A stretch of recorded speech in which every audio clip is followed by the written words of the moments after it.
입니다. 벌써 2021년 한 해가 다 지나고 오늘 송년 주일을 우리가 맞이했습니다. 그리스도인들이 성령을 쫓아 살아야 한다면은 성령을 쫓아 행동해야 될 것입니다. 이것은 단순한 교리를 말하는 것이 아닙니다. 이것은 살아있는 영적 경험인 것입니다. 우리가 기독교는 체험이죠. 예수 그리스도의 생명을 받는 것이고 그리고 그 생명을 누리는 것입니다. 도적이 오는 것은 도적질하고 죽이고 멸망시키는 것뿐이요, 내가 온 것은 양으로 생명을 얻게 하고 더 풍성히 얻게 하려 함이니라. 예수님은 이렇게 말씀하셨습니다. 우리가 생명은 한번 받는 것으로 끝나는 것이 아니라 그 다음에는 그 생명을 누려야 되는 것입니다. 내 생명이 하나님의 생명 안에 감침받아야 되는 것이고, 그리고 그 생명 안에서 바로 그 생명을 누려야 된다는 것이죠. 그러므로 우리는 더 깊고 높은 영적인 단계가 있다는 것을 성경은 우리에게 분명히 말씀하고 있다는 것입니다. 우리가 성령으로 살아갈 때, 그때 비로소 그리스도께서 내 안에 나로 살고 계심을 우리는 알게 되는 것입니다. 이것은 분명한 체험을 통해서 우리가 아는 것이죠. 그리스도 안에 있는 이 자유를 우리가 누릴 수가 있게 되는 것입니다. 그러므로 성령님은 생명의 원천일 뿐만 아니라 바로 행동의 원리가 된다는 사실을 우리는 이해할 수 있어야 됩니다. 오늘 본문을 다시 보면은 만일 우리가 성령으로 살면 또한 성령으로 행할지니. 그렇다면 우리가 성령으로 산다는 것이 무엇을 의미하는 것인가? 성령으로 산다. 우리가 성령으로 살기 위해서는 먼저 성령으로 말미암아 거듭나야 되는 것입니다. 예수님께서 요한복음 3장 6절에 육으로 난 것은 육이요 성령으로 난 것은 영이니, 이렇게 말씀했습니다. 우리가 성령으로 우리가 나야 되는 것인데, 성령으로 말미암아 우리가 거듭나야 되는 것인데, 그것은 곧 위로부터 영적 생명을 입히우는 것을 의미하는 것입니다. 그래서 우리가 거듭남, 우리의 교리로는 중생이죠. 거듭남이라고 하는 것은 본 어겐, 이것은 다시 난다, 새롭게 난다, 위로부터 난다는 뜻을 갖고 있습니다. 위는 곧 하나님을 의미하는 것입니다. 하나님께로부터 다시 태어난다. 이것은 하나님께로부터 영적 생명을 받아서 거듭난다는 진리를 말씀하고 있는 것입니다. 그래서 육으로 난 것은 육이요, 이것은 자연인을 말하는 것입니다. 어머니 모태에서 나온 자연인을 말하는 것인데, 아담의 그 죄를, 그 아담의 죄로 타락한 그 본성을 그대로 지니고 있는 그 사람을 의미하는 것이고, 허물과 죄로 죽은 사람을 의미하는 것입니다. 그러므로 육으로 난 것은 육이요 성령으로 난 것은 영이니, 우리는 그리스도를 믿음으로 성령으로 말미암아 새로운 생명을 받은 사람들인 것입니다. 이 같은 사실을 우리는 분명히 이해하고 깨달을 수 있어야 되는 것이죠. 예수님께서 요한복음 3장 5절에 사람이 물과 성령으로 나지 아니하면 하나님 나라에 들어갈 수 없느니라, 이렇게 말씀하셨어요. 또 고린도서 5장 17절에 사도 바울은 성령의 감동으로 이렇게 기록합니다. 그런즉 누구든지 그리스도 안에 있으면 새로운 피조물이라. 이전 것은 지나갔으니 보라 새 것이 되었도다. 자, 우리가 누구든지 그리스도 안에 있으면, 그리스도 안에 있다는 것은 그리스도와의 연합을 의미하는 것이죠. 나는 참 포도나무요 너희는 가지니, 이렇게 말씀했던 것처럼 너희가 내 안에, 내가 너희 안에 있으면 이 사람은 저절로 열매를 맺는다, 이렇게 말씀했던 것입니다. 예수님은 참 포도나무이시고 우리는 그 포도나무에 붙어있는 가지들인 것입니다. 그럼으로써 한 나무를 형성하는 것이죠. 이것은 예수님과의 연합적인 관계를 의미하는 것입니다. 누구든지 그리스도 안에 있으면, 그리스도와 연합하게 되면 새로운 피조물이라. 우리가 이 피조물이라고 하는 이 말은 창조 행위를 의미하는 것입니다. 하나님의 창조, 말씀으로 만물이 창조된 것처럼 새로운 피조물, 이 피조물은 바로 하나님의 창조 행위를 의미하는 것인데, 그리스도와 연합하게 될 때, 이것은 예수 그리스도를 나의 구주로 영접할 때, 우리가 복음을 듣고 죄를 회개하고 이 복음에 계시된 예수 그리스도를 바르게 알고 영접할 때, 믿을 때, 그때 바로 창조 행위가 일어나는 것입니다. 그리스도와의 연합을 통해서 창조 행위가 일어난다는 것이죠. 이것은 전혀 새로운 존재로 창조된다는 것입니다. 그렇기 때문에 새로운 피조물이라 이렇게 말씀하고 있는 거예요. 그래서 새로운 피조물이 된 사람, 영적으로 거듭난 사람들은 이전에 살아왔었던 그런 삶의 방식이 완전히 달라지는 것입니다. 살아왔었던 그의 이 사고방식이 완전히 달라지는 것이죠. 그렇기 때문에 가치관의 변화, 그리고 세계관과 우주관의 확실한 변화가 일어날 수밖에 없는 것입니다. 자기 중심으로 살아왔었던 사람이 이제는 그리스도 중심으로 살아가는 삶을 살게 되는 것입니다.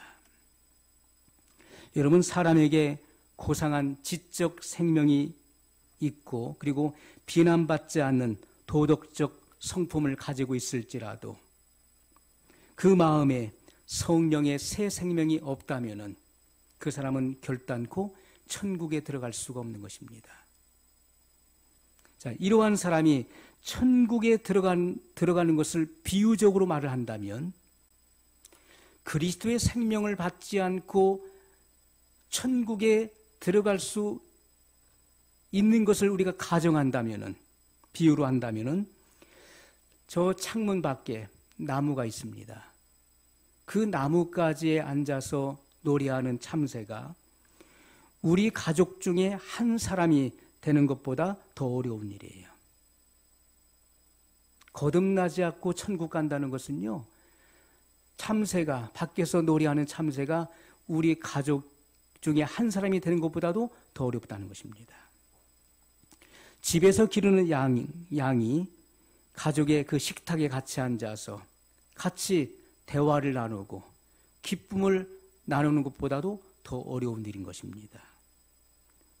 왜 그렇습니까? 여러분, 양은 사람과 그 종이 다른 것이죠.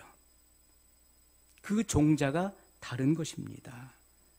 전혀 다른 세계의 동물이기 때문에 양이 인간 생활에 들어오기 위해서는 반드시 사람의 성질과 그리고 사람의 마음을 갖지 않으면 안 되는 것입니다. 자, 이와 같이 사람의 본성이 다른 종에 비해서 탁월한 지력을 갖추고 있다 할지라도 그는 땅에 속한 존재일 뿐인 것입니다.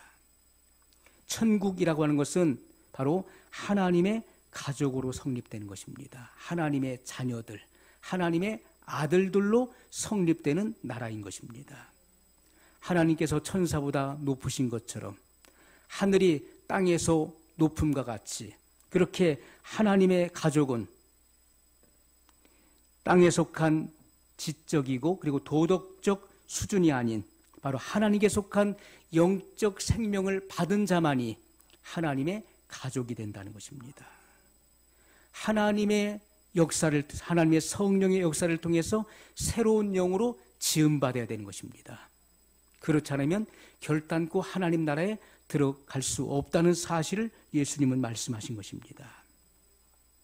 자, 어느 산에 그 돌 위에 이끼가 서식하고 있었습니다. 그 산에 그 돌이 있는데 그 돌 위에 이끼가 서식하고 있는데 그 이끼가 높은 곳에서 저 밑에 있는 돌 무더기들을 보면서 이렇게 외칩니다. 야, 나는 식물적 생명을 가지고 있다. 그러므로 생명이 없는 너희 광물보다 나는 더 높다. 이렇게 말하는 것입니다.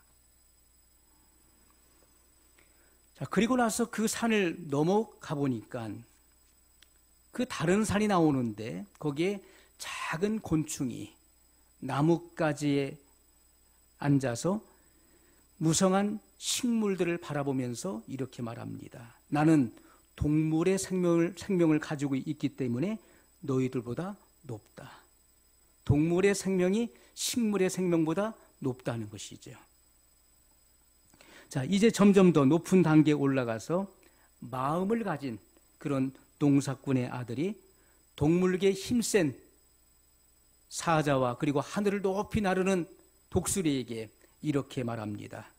나는 지적 생명을 가지고 있으므로 너희들의 주인이다. 너희들은 영도 없고 그리고 이성도 없다. 여러분, 이 같은 말들은 사실이죠. 이것은 분명한 사실입니다. 그러나 그 이상의 계급이 있다는 것입니다. 물질적인 세계 위에 지적인 세계가 있는 것이고 그 위에 더 높은 영적인 세계가 분명히 있는 것입니다. 영적 세계가 있는 것이죠. 지금 복음을 듣고 그리고 죄를 회개하고 예수 그리스도를 구주로 영접한 거듭난 하나님의 자녀가 있습니다. 자, 이 사람은 하나님 아버지께 기도하는 방법을 이제 배우는 영적 어린아이의 단계에 머물러 있는 거예요. 그렇다 할지라도 지적 세계 수준에 머물러 있는 석학보다도 훨씬 더 높은 단계에 있다는 것입니다. 하나님을 알지 못하는 그러한 지적인 단계에 머물러 있는 사람보다도 훨씬 더 높은 단계에 있다는 것이죠.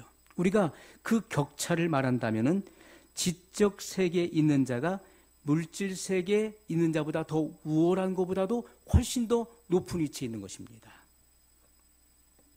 그러므로 우리가 기독교 신앙은 그리스도의 새 생명과 성질을 받는 것을 의미하는 것입니다. 그리스도의 새 생명을 받는 거예요. 그리스도의 새로운 성질을 우리가 받는 것입니다.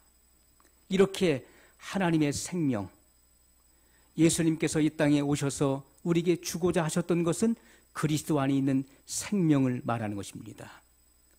아버지 안에 생명이 있음 같이 이 생명을 아들에게 주어 있게 하였고 하나님의 아들은 믿는 자에게 이 생명을 분여하신 것입니다. 이 생명을 주시기 위해서 오신 거예요. 이 생명은 조회의 생명인 것입니다. 이 조회라고 하는 헬라어 말은 영원한 생명, 끝이 없는 생명을 말하는 것이고 불사의 생명을 의미하는 것입니다. 예수님께서는 나는 부활이요 생명이니 나를 믿는 자는 죽어도 살겠고 무릇 살아서 믿는 자는 영원히 죽지 아니하리라 이렇게 말씀했던 것입니다. 예수님께서는 인류의 죄를 대속하여 십자가에 죽으시고 장사 지낸 바 되었다가 사망 권세를 깨뜨리시고 죽은 자들 가운데서 제3일 만에 부활하셨습니다. 예수님께서 인류의 죄를 대속하기 위해 십자가에 죽으시고 부활하시기 이전에도 예수님은 여전히 부활이요 생명이셨다는 것입니다. 나사로의 무덤 앞에서 예수님은 나는 부활이요 생명이다 이렇게 말씀하신 것이죠. 나는 부활이요 생명이다. 예수님이 가지고 있는 그 생명은 바로 조회의 생명, 영원한 생명을 의미하는 것입니다. 이 영원한 생명을 주시기 위해서 오신 거예요. 그러므로 하나님의 아들이 있는 자에게는 생명이 있고 하나님의 아들이 없는 자에게는 생명이 없느니라 이렇게 말씀했던 것입니다. 여러분, 이 땅에 살아가는 모든 사람들은 바로 하나님의 생명을 받아야 되는 것입니다. 그리스도의 생명이 내 안에 있어야 되는 거예요. 그래야만 그는 이 땅에서 생명을 받아서 그리고 예수님께서 재림하실 때 그때 최종적 구원을 얻게 되는 것입니다. 궁극적 구원이 이루어지게 되는 것이고 영생에 들어가게 되는 것입니다. 성경은 이와 같은 사실을 우리에게 분명하게 증거하고 있는 것이죠. 우리가 거듭난다고 하는 것은 영혼을 아주 높은 지위에 이르게 하는 것입니다. 우리가 예수님을 알기 전에는 본질상 진노의 자식이었는데 그러나 예수님을 구주로 믿고 난 이후에 우리의 지위가 달라진 것입니다. 우리의 지위를 가장 비천한 자리에서 끌어올려서 가장 높은 지위에 이르게 하신다는 거예요. 높은 지위에 이르게 하신다. 그리고 하나님의 자녀의 신분을 얻게 하신다는 것입니다. 이것이 바로 본 어겐, 바로 하나님의 자녀. 우리가 하나님의 자녀라고 하는 것은 하나님과의 이 신분의 관계, 이 부자 관계를 의미하는 것이죠. 부자 관계. 그래서 하나님은 우리의 아버지가 되시는 것이고 우리는 하나님의 많은 자녀들이 되는 것입니다. 우리가 하나님의 자녀라고 하는 것은 하나님의 가족을 일컫는 것입니다. 하나님의 가족의 일원이 된다는 거예요. 그러므로 신의 성품에 참여할 수 있는 그러한 은총이 임하게 되는 것입니다. 요한복음 1장 12절에 영접하는 자, 곧 그 이름을 믿는 자들에게는 하나님의 자녀가 되는 권세를 주셨으니, 하나님의 자녀가 되는 권세를 주셨다. 바로 이것은 곧 하나님의 자녀가 되는 의로움, 라이치니스, 의로움을 주셨다, 이 말씀인 것입니다. 우리가 영접한다는 것은 곧 그 이름을 믿는 것입니다. 성경에 게시되어 있는 예수 그리스도. 여러분, 성경의 중심, 성경의 핵심은 예수 그리스도이십니다. 아담이 범죄했을 때 하나님께서는 즉각적으로 예수 그리스도를 약속하신 것입니다. 그래서 성경은 성경은 창세기에서부터 계시록까지 예수 그리스도의 피가 흐르는 것이고 예수님이 증거되고 있는 것입니다. 성경 어디를 펴보아도 예수님이 나오는 것입니다. 예수 그리스도. 그래서 구약이라고 하는 것은 뭘 말합니까? 우리가 이 성경은 바로 그 약속, 구약 하면 옛 언약, 옛 약속을 말하는 것이죠. 신약은 새 언약을 의미하는 것인데 이것은 커버먼트를 말하는 것입니다. 커버먼트. 이것은 언약, 약속을 의미하는 단어인 것이죠. 그래서 우리가 구약이라고 하는 것은 오실 초림의 예수님에 대한 약속으로 주어진 것입니다. 구원자가 오신다는 것입니다. 예수 그리스도께서 오신다. 그리고 신약은 다시 오실 예수님, 재림의 예수님에 대한 약속인 것입니다. 그러므로 성경은 구약과 신약이 다 예수 그리스도에 대해서 약속하고 있는 책인 것입니다. 이 같은 사실을 성경은 우리에게 분명히 보여주고 있죠. 하나님의 자녀가 되는 권세, 하나님의 자녀가 되는 의로움, 라이치니스를 주셨다. 우리가 하나님의 의를 받는다는 것, 이것은 굉장히 중요한 것입니다. 사람이 마음으로 믿어 의에 이르고 입으로 시인하여 구원에 이르느니라. 아브라함이 하나님을 믿음에 그 믿음을 의로 여기셨다 말씀했어요. 단순히 아브라함이 하나님을 믿었더니 그의 공로와 그의 선행이나 노력이 필요 없이 단순히 저가 하나님을 믿음에 그 믿음을 의로 여기셨다 말씀했던 것처럼 하나님께서 독생자 예수 그리스도를 통해서 이뤄놓으신 이 구원을 우리가 단순히 믿음으로 말미암아 칭의를 얻게 된다는 것입니다. 의롭다 일컬음을 얻게 된다는 것이죠. 그래서 우리가 의라고 하는 것은 그리스도의 의를 입지 않으면 하나님 앞에 나갈 수 없는 것입니다. 우리가 의라고 하는 것은 죄책감, 죄의식, 열등감 없이 하나님의 임재 앞에 설 수 있는 능력을 의미하는 것입니다. 죄인은 그 누구도 하나님의 거룩한 보호자 앞에 설 수가 없는 것입니다. 하나님의 거룩한 임재 앞에 그 누구도 설 수가 없는 거예요. 그렇기 때문에 우리가 예수 그리스도의 그 피의 공로를 힘입어서 우리가 그리스도의 의를 옷 입은 사람만이 하나님의 보호자 앞에 당당히 설 수 있게 되는 자격을 얻게 되는 것입니다. 우리가 하나님의 가족이 됐다고 하는 이 영광은 우리들의 마음을 무한한 감탄으로 이끌어가는 것이죠. 어떻게 나 같은 사람이, 나 같은 죄인이, 하나님과 원수되었던 내가 어떻게 하나님의 자녀의 지위에 이를 수 있었는가? 본질상 진노의 자식이었고 마귀의 자식이었던 내가 어떻게 하나님의 자녀의 신분을 얻게 되었는가? 요한일서 3장 1절에 사도 요한은 이렇게 기록합니다. 보라. 이것은 감탄사죠. 보라. 아버지께서 어떠한 사랑을 우리에게 주사 하나님의 자녀라 일컬음을 얻게 하셨는고. 우리가 그러하도다. 그러므로 세상이 우리를 알지 못함은 그를 알지 못함이니라. 이렇게 부르짖게 하셨던 것입니다. 하나님께서 우리를 하나님의 자녀 삼아주신 그 사랑을 생각할 때 어떻게 나 같은 사람이 하나님의 자녀가 되었는가? 어떻게 나 같은 존재가 하나님의 아들이 되었는가? 이것은 놀라움과 감사 그리고 감격이 넘치고 있는 그 표현을 고백하고 있는 것입니다. 하나님의 자녀는 하나님과의 이런 법적인 부자관계를 의미하는 것이지요.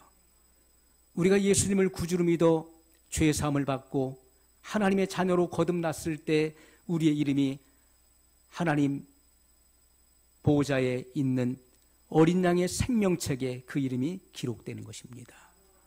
예수님께서는 너희가 귀신을 쫓아낸 일로 능력을 행한 일로 기뻐할 것이 아니라 너희의 이름이 하나님의 생명책에 기록된 것으로 기뻐하라고 말씀하셨어요. 우리가 믿음으로 말미암아 양자가 되어서 하나님의 유업을 이어받는 상속자가 된 것은 놀라운 일이 아닐 수가 없습니다. 하나님과 원수된 죄인을 하나님의 자녀 삼아주신 이 놀라운 사랑을 생각하면 생각할수록 감동이 오고 감격이 오고 잠을 이룰 수가 없는 그런 상황 속에 우리가 들어갈 수 있어야 되는 것입니다. 여러분, 예수 그리스도께서 성육신 하실 때 성령으로 인하여서 마리아의 품 안으로부터 생산된 것입니다. 예수님께서 이 땅에 오시는 과정은 바로 성령의 역사를 통하여서 성령으로 마리아의 품 안에서부터 잉태케 하신 것입니다. 그리고 일반인과 같이 10달 동안을 그 모태에 있게 하셨다가 출생하도록 하셨다는 거예요. 예수님께서는 참 사람이신 동시에 참 하나님이신 동시에 참 사람이 되신 것입니다. 그렇기 때문에 예수님은 신성과 인성을 동시에 갖고 계신 분이시죠. 신성은 참 하나님 되심을 증거하는 것이고 인성은 참 사람됨을 증거하는 것입니다. 그러므로 골로새서에서는 예수님께서 이 땅에 육체로 계실 때 하나님의 신성의 모든 충만이 육체로 거하셨다라고 증거했던 것입니다. 자, 그래서 우리가 모든 거듭난 그리스도인들에 대해서 적용할 수 있는 것은 누가복음 1장 35절에 천사가 대답하여 가로되 성령이 내게 임하시고 지극히 높으신 이의 능력이 너를 덮으시리니 이러므로 나실 바 거룩한 자는 하나님의 아들이라 일컬으리라. 이렇게 우리는 고백할 수 있는 것입니다. 성령이 내게 임하시고 지극히 높으신 이의 능력이 너를 덮으시리니 우리가 거듭남도 마치 이와 같은 것입니다. 성령이 임하시는 거예요. 지극히 높으신 이의 능력이 나를 덮으시는 것입니다. 하나님의 자녀가 되게 하시는 것입니다. 우리가 성령으로 산다는 것은 곧 성령 세례를 받아서 성령이 우리 마음 안에 내주하실 뿐만 아니라 충만케 하시는 것입니다. 최초의 성령 세례가 성령 충만으로 나타났던 것을 우리는 성경을 통해서 보았습니다. 이것은 거듭남의 단계보다도 훨씬 더 높은 단계를 의미하는 것입니다. 우리가 거듭남을 우리가 중생이라고 합니다. 그래서 영적인 어린아이로 태어나서 그리고 하나님의 말씀의 양식을 먹고 성장하는 것이죠. 어느 순간인가 자기 자신을 헌신한 이들에게 순간적으로 오순절과 같은 성령의 세례를 받음으로써 우리는 일취월장 그 믿음이 성장하게 된 것입니다. 그래서 우리가 성장한 성숙한 단계에 들어가게 되는 것입니다. 이것을 2차의 은혜, 성결의 은혜라고 일컫는 것입니다. 우리가 거듭남의 단계에서는 환경과 상황을 보고 두려워하고 그리고 무서워서 떱니다. 제자들도 부활하신 예수님을 보았음에도 불구하고 2번 목격하고서도 물고기 잡으러 갔어요. 그러나 오순절 성령 세례를 받고 난 이후에는 그들은 담대해졌습니다. 생명을 불사하고 그들은 생명을 내던지고 주님의 증인됐던 것을 우리는 말씀을 통해 볼 수가 있는 것입니다. 그러므로 우리는 중생보다도 더 높은 단계가 있는 것인데 이건 영적인 단계를 의미하는 것입니다. 그래서 우리가 중생의 단계, 거듭남에서는 구별되는 것이죠. 이것은 세상과 구별되는 것입니다. 하나님의 자녀로 구별되는 거예요. 그러나 우리가 성결의 단계에서는 자기 자신을 헌신함으로써 성령의 세례를 받아서 성별되는 것입니다. 하나님께서 거룩하게 사용하시는 주님의 일꾼들로, 능력 있는 일꾼들로 성별되는 것임을 말씀하고 있습니다. 예수님께서 베들레헴에서 탄생하시고 그리고 30년이 지난 후에 성경은 예수님께서 공생애를 시작하실 때 그 나이를 약 30세쯤 되었더라고 기록하고 있습니다. 거기는 다 이유가 있는 것이죠. 30세쯤 되어서 예수님의 공생애가 시작이 되었어요. 여러분, 제사장들도 그 제사장의 그 직무를 하기 위해서는 30세가 돼야 되는 것입니다. 그래서 25세부터 5년 동안 인턴 과정을 거치게 되고 그리고 30세가 되어서야 가르칠 수 있는 것이고 그리고 그 제사장의 직무를 할 수 있었던 것입니다. 예수님께서 공생에 들어갈 때 그 나이가 약 30세쯤 되었더라고 기록하고 있어요.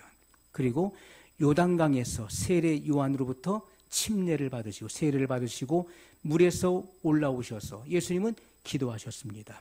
누가복음 3장 21절로 22절에 분명히 이 같은 사실을 우리에게 기록하고 있는 것이죠. 예수님께서 물에서 올라오실 때 바로 성령이 임하신 것이 아니라 예수님께서 기도하신 사실을 분명히 기록하고 있습니다.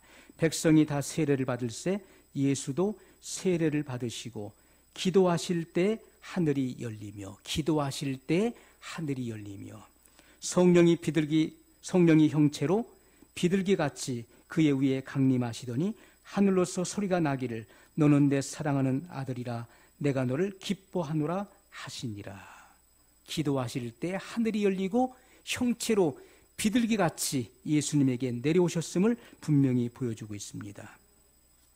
우리가 사도행전 10장 38절에서도 예수님께서 이와 같은 비둘기와 같은 성령의 세례를 받으실 때 그 일을 기록하고 있습니다.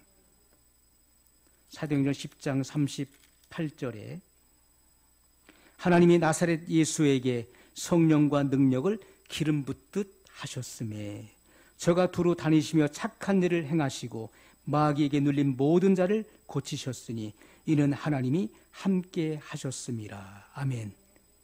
이렇게 기름 부음을 받는다. 이것은 성령의 세례를 의미하는 것입니다.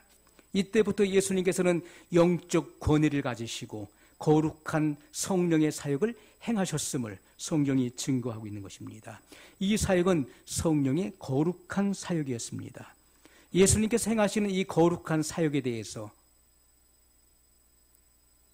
눈멀고 벙어리 된 자를 사람들이 데려왔을 때 예수님께서 그 눈멀고 벙어리 된 귀신을 쫓아내었을 때 그가 온전하게 되었습니다. 이 같은 일을 두고 논란이 일어나게 되었고 사람들은 예수님을 가리켜서 내가 귀신의 왕 바알세불을 힘입어서 이 같은 일을 행하는도다. 이렇게 예수님을 귀신의 왕 바알세불을 입어서 이 같은 권능을 행한다라고 말했던 것입니다. 자, 그때 예수님께서는 성령 회방죄가 무엇인지에 대해서 분명히 말씀하셨어요. 성령을 회방하는 죄.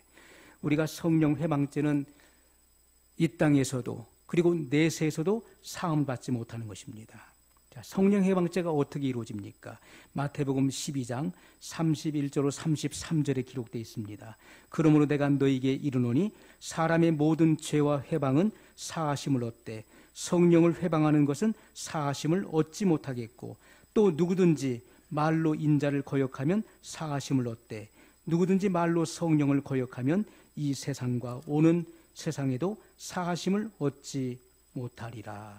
아멘. 우리가 말로써 구원을 받기도 하고 구원을 받는 것입니다. 마음에 믿어진 바를 입으로 시인할 때 예수 그리스도가 나의 구주이심을 마음에 믿어진 바를 입으로 시인할 때 구원이 시작되는 것입니다. 그와 같이 성령님의 거룩한 사역을 내가 귀신의 역사로 돌리고 성령의 하시는 사역을 회방할 때 그는 성령 회방죄에 걸려들게 되는 것입니다. 그 사람은 용서를 받지 못하는 거예요. 그는 회개할 수 없게 되는 것입니다. 그러므로 말로써 성령 회방죄에 걸려든다는 사실을 분명히 기록하고 있는 것입니다. 자, 예수님께서는 성령의 세례를 받으시고 성령과 결합하여 예수님의 인격과 성령이 결합하여 그 성령님께서는 능력의 원천이 되어서 예수님이 말씀하시는 그 말씀의 증거자가 되신 것입니다. 예수님은 성령의 역사하시는 대로 행하셨던 것을 우리에게 말씀하고 있어요. 여러분, 우리의 생애 속에서도 바로 성령의 세례를 받음으로써 오순절날의 성령 세례가 임할 때 급하고 강한 바람 같은 소리가 저희 앉은 온 집에 가득했습니다. 급하고 강한 바람 같은 소리, 성령은 바람의 역사로 일컬어지고 있습니다. 바람이 임의로 불매, 어디서 와서 어디로 가는지 그 길을 너희가 알지 못하는 것처럼 성령으로 난 사람은 다 이와 같으니라 말씀했습니다. 성령의 역사가 바람같이 역사하셨습니다. 이것은 바로 권능과 위로부터 능력의 입히움을 상징하는 것입니다. 또 성령은 불같이 각 사람 위에 임하셨습니다. 이것은 바로 그들의 마음속에 있는 죄성을 정화시키고 소멸시키는 능력을 의미하는 것입니다. 물보다도 불은 더 강력한 것입니다. 물은 씻는 것이지만은 불은 태워서 없애버리는 것입니다. 성령님이 불같이 불길같이 그들의 심령 속에 남아있는 그 죄성, 죄의 근성을 완전히 소멸시켜버리고 정화시켰던 것을 우리는 볼 수가 있는 것이죠. 그러므로 우리가 일치월창 그 믿음이 성장하고 성숙하여서 하나님께서 뜻하시는 그 뜻을 알고 행할 수 있게 되는 것입니다. 하나님의 아들들로서 장성한 생애 속에 들어가는 단계를 우리에게 말씀하고 있는 것이죠. 자, 이때부터 바울의 고백과 같이 내가 사는 것이 아닙니다. 내 안에 그리스도께서 사시는 것이다. 내 안에 그리스도께서 나로 사시는 것이라고 고백하고 있는 것입니다. 우리가 골로새서 1장 24절에 내가 이제 너희를 위하여 받는 괴로움을 기뻐하고 그리스도의 남은 고난을 그의 몸된 교회를 위하여 내 육체에 채우노라. 여러분, 그리스도께서는 이미 인류의 죄를 대속하시고 그리고 부활 승천하셔서 하나님 우편에 앉으셨습니다. 그런데 그리스도의 남은 고난이 있다라고 바울은 증거하고 있어요. 이것은 그리스도께서 내 안에 나로 살고 계시기 때문에 내가 받는 이 핍박은, 이 박해는 곧 그리스도께서 받으시는 것이다. 그리고 나는 그의 몸된 교회를 위하여 이 박해를, 이 핍박을 내 육체에 채운다라고 기록했던 것입니다. 이것이 바로 성숙한 그리스도인의 신앙생활인 것을 분명히 말씀하고 있어요. 이것이 성령으로 행하는 생활인 것을 말씀하고 있는 것입니다. 내가 앞으로 가든지 뒤로 가든지 내가 올라가든지 내려가든지 마치 내가 호흡하는 공기가 나의 주변에 내 안에도 밖에도 둘러싸여 있는 것처럼 이렇게 성령님께서 나에게 충만하게 포위되어 있음을 증거하고 있는 말씀인 것입니다. 성령으로 사는 것입니다. 여러분, 우리가 충만의 의미가 이 빈 그릇에 기름을 부어서 가득 채운다는 것도 충만이지만은 지금 우리가 있는 이 자리가 물이 가득 차 있는 이 통이라고 생각해 보십시오. 이곳이 여기에 빈 컵을 위에서부터 담궈 보십시오. 그러면은 이 컵 밖에도 물이 채워져 있는 것이고 안에도 채워져 있는 것입니다. 이게 충만인 것입니다. 그리스도 안에 내가 충만하게 되는 것을 의미하는 거예요. 여러분, 공기는, 내가 호흡하는 공기는 밖에도 있고 그리고 내 안에도 있는 것입니다. 그것처럼 내가 그리스도에게 완전히 포위되어 있는 상태를 의미하는, 이것이 바로 하나님의 나라가 내게 임하는 것입니다. 주님의 통치가 내 안에 이루어지는 거예요. 이것이 성령의 충만함을 의미하는 것입니다. 성령을 쫓아 살아가는 것입니다. 성령으로 행하는 것입니다. 이것은 중생의 단계보다도 훨씬 더 뛰어난 높은 단계가 있음을 분명히 말씀하고 있어요. 중생은 생명을 받는 것이지만은 성결은 생명을 누리는 것입니다. 그리스도와 더불어서 우리는 함께 동행하는 것이고, 그리고 성령으로 행하여서 하나님의 영광을 드러내게 되는 것입니다. 오늘 말씀을 기억하면서 우리 한 목소리로 같이 기도하겠습니다.